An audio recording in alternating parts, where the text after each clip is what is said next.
are being joined by Mr. Vivek Agnihotri speaking to us on the phone line.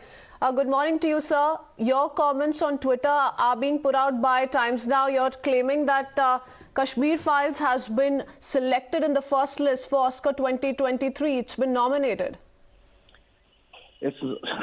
First of all, I'm not claiming. Okay. It's a genuine list which has come from the Academy. Okay. So there is no claim, so please don't use wrong words. Congratulations on that, sir.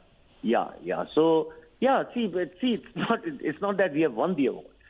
There are some 1500, I don't know the exact number of films go for Oscar, out of which they select 200 some odd films, in the final list. So, which itself is a very big validation, and it's a big recognition, which means you are one of the finest films of last year. So, in that way, it's a good news, and all my actors, Pallavi Joshi, Mithun Chakravarti, Anupam Kherji, and Darshan Kumar have also been shortlisted in Best Actor categories. Okay.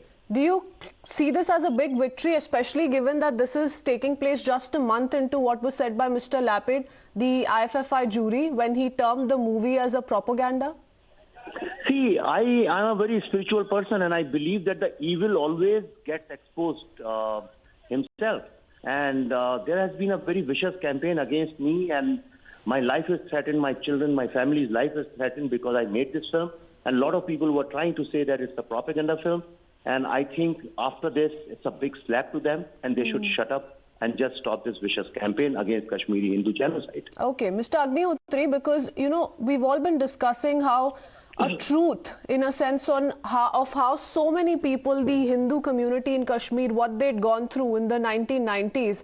And this is what Mr. Lapid said, that we were, all of us, disturbed and shocked by the 15th film Kashmir Files that felt to us like propaganda, vulgar movie, inappropriate for an artistic, competitive section of such a prestigious film festival. Those were his words. Since the spirit of having a festival and for life, what would today your message be to Mr. Lapid? Because if he's talking about a collective number of people having opined that the film is a propaganda, then this is certainly not speaking volumes of what he said.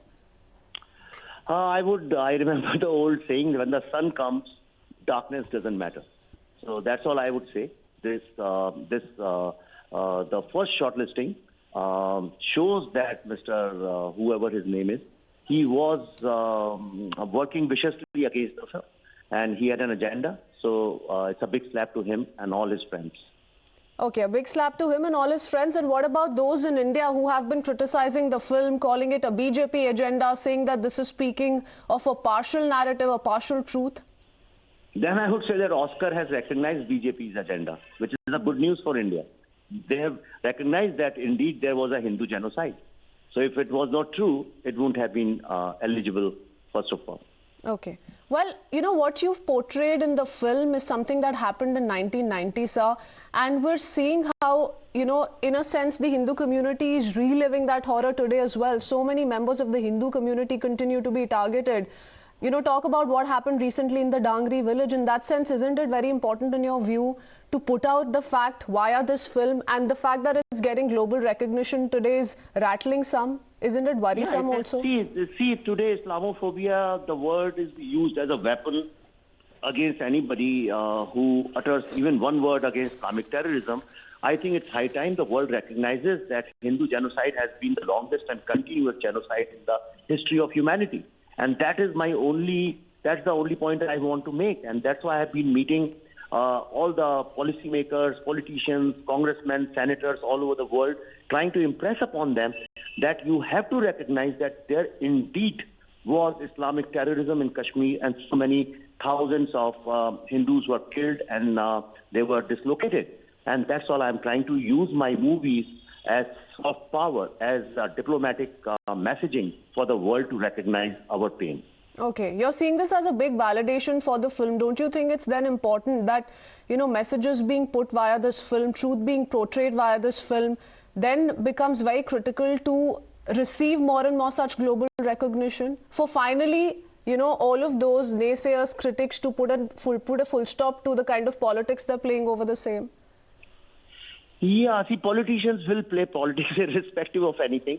But I think anybody who has even an iota of humanity and compassion in their hearts They know that this film is genuine and very honest and sincere. And in that way, it has been validated by the Academy. Though it doesn't matter to me, I'm an anti-award person. In India, I don't go to any award. I don't even care about them because they're all sold out. And I'm not saying that in America the awards are very pure and sacred.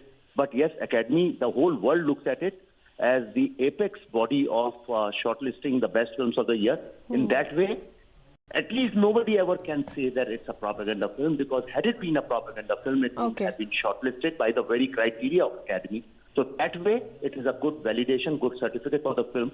And today, Kashmiri Hindu genocide is being recognized by the apex film body in the world. Mr. Lapid, on the state side also said, again, he was the IFFI jury head. So those words coming out from him, of course, drew a lot of criticism as well and a lot of applause by certain sections. But he did say that I feel totally comfortable to share openly these feelings here with you on the stage.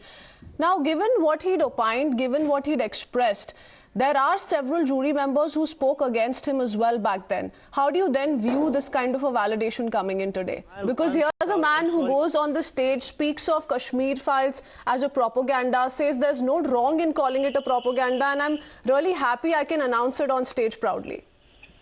See, I'm sorry, but I think he was just a puppet, and he was mouthing a script written by others. That's all I would like to say at this point of time. And it's a big slap to all those people who wrote that script and used a puppet to mouth them on the stage of IFFI.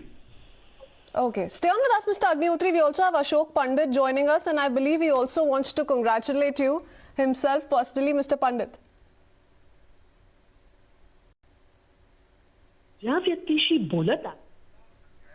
Okay, not quite sure if he's still with us. We'll reconnect with him in just a bit. Mr. Agnihotri, can you hear me? Okay, we've lost Vivek Agnihotri, the filmmaker of Kashmir Files, today, calling this a big validation for the film because he's taken to Twitter to announce that the Kashmir Files has been shortlisted for Oscars 2023. He says this is in the first list of the Academy. Says it's one of the 5 films from India having made to the list so far. I wish all of them the very best. A great year for Indian cinema. He says a great year for Indian cinema. Truth has a way of coming out, and that's exactly what Kashmir Files has done. So claiming a big victory in what's happened today with the Kashmir Files being shortlisted for Oscars 2023 in the first list of the Academy. Also went on to then speak of what was said very recently by the IFFI jury head, Mr. Nadav Lapid, who in the address to the audience back then, and this viewers remember happened close to a month ago, said that this film is something that has disturbed all. It has shocked all. That felt to us like a propaganda, vulgar movie, inappropriate for an artistic competitive section of such a prestigious film festival. So that's the filmmaker Vivek Agnihotri sending out his message to Mr. Lapid, who says, here's the kind of recognition that the film continues to get at a time that you continue to see this as a vulgar propaganda, as a movie that's inappropriate for an artistic competitive section of such a prestigious film festival. He said this at the IFFI event. He is the jury head at the 53rd International Film Festival of India. This is the remark that was made by him, something that had raised several eyebrows. This happened at the closing ceremony, and today, month into that comment having been made by Mr. Nadav Lapid, we have Vivek Agnihotri himself announcing how the film has been shortlisted for Oscars 2023 in the first list. We have Madhav. Of multiple controversies that the film has been associated with, a lot of political posturing as well that has been taken vis-a-vis those for and against this particular film and its contents. And of course, also adding that Pallavi Joshi, Mithun Chakrabarti, Darshan Kumar and from Kher are amongst those who have been shortlisted for the best act. Okay. Thank you for that, Madhav. Let me go